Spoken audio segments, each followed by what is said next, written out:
উপস্থিত আছেন আমাদের প্রিয় নেতা, আর উপস্থিত আছেন উপজেলা কৃষি কর্মকর্তা ফজলুল ইসলাম এবং প্রাক্তন সদস্য সচিব মাহবুব আলম এবং আরো উপস্থিত আছে এবং আরো বিভিন্ন দলের জামাত বিএনপি বিভিন্ন দলের নেতা জিয়াউর রহমান প্রেসিডেন্ট ছিলেন। সেই সময় রিজার্ভ ট্যাঙ্ক হিসেবে এই দ্বিতীয়বার খনন করা হয় আর সেখান থেকে এই 20-25 বছর এই পানি দিয়ে বিভিন্ন জমিতে ধান চাষ করতো।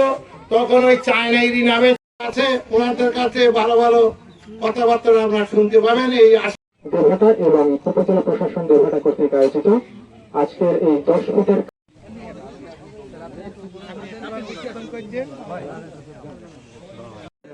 করবো না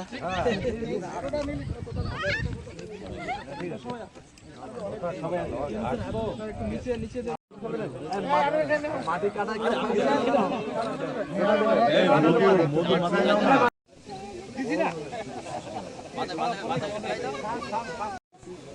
খুব আশাবাদী হচ্ছে যে কাজ হবে ইনশাল্লাহ, কাজের যে বদ্ধ আছে।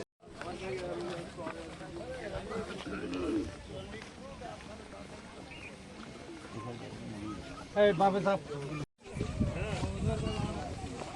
আব্দুল্লাহ ভাই